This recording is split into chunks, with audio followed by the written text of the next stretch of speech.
আপনারা আজকে meet the press করলেন জাতীয় প্রেস ক্লাবে এবং নারী উদ্যোক্তাদের নিয়ে আপনারা কথা বলছেন। আপনিও একজন নারী উদ্যোক্তা। এই বিষয়ে যদি বাংলাদেশের প্রেক্ষাপটে কি অবস্থান এবং মাননীয় প্রধানমন্ত্রীর প্রতি আপনাদের দৃষ্টি আকর্ষণ করার জন্য কি বলতে চাচ্ছেন, কি করলে আপনাদের জন্য সুবিধা, যদি এই বিষয়টা একটু খুলে বলতেন, নাম পরিচয় দিয়ে বলুন। আসসালামু আলাইকুম, আমি সুফিয়া আক্তার বিপুল, আমি একজন নারী উদ্যোক্তা।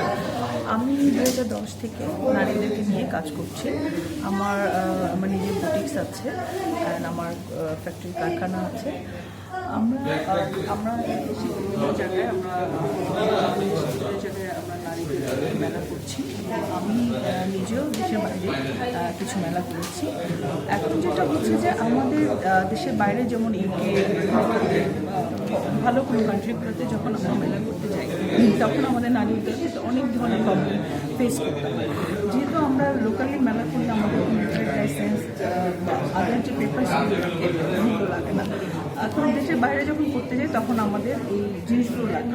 সো এই জিনিসগুলো যে আমাদেরকে রেডি করে যে আমাদের যে বাইরে যাওয়ার জন্য যে একটা নারী উদ্যোক্তাকে ট্রেন আপ করা হয়, সেটা আমাদের বিভিন্ন যে সংস্থাগুলো আছে, আমাদের নারী উদ্যোক্তার যেসব ইসিবি আছে, আমাদের বলিউড যেসব এই যে যেসব উদ্যোক্তা যারা করছে নারীদেরকে বিভিন্ন জায়গায় কাজ করছে, তাদের মাধ্যমে আমরা নারীদেরকে রেডি করে বিদেশে মেলা করার জন্য আমরা পাঠানো হচ্ছে। আপনার প্রতিষ্ঠানের নাম কি? আমার প্রতিষ্ঠান নাম সৌন্দর্য বুটিক্স। কোথায় এটা অবস্থান? এটা আমি এখন আপাতত অনলাইন অ্যান্ড ফ্যাক্টরি করছি। আমার একটা ইসিবিতে আছে, ক্যান্টনমেন্ট মানিকদি। আপনার নাম পরিচয়টা আরেকবার বলুন। আমি সুফিয়া আক্তার বিপুল, আমরা একজন নারী উদ্যোক্তা।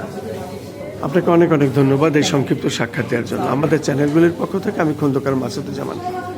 শুধু দর্শক, নারী উদ্যোক্তারা তারা মোটামুটি বাংলাদেশ থেকে তারা যেভাবে কাজ করছেন এবং এই কাজটি তারা বিশ্বের দরবারে যেভাবে পারেন এগিয়ে নিয়ে যাওয়ার চেষ্টা করছেন, এবং আমরা চেষ্টা করছি যে তাদের বিষয়টি তুলে ধরা যায়, এবং মাননীয় প্রধানমন্ত্রী এই বিষয়টা বিশেষভাবে দেখভাল করছেন।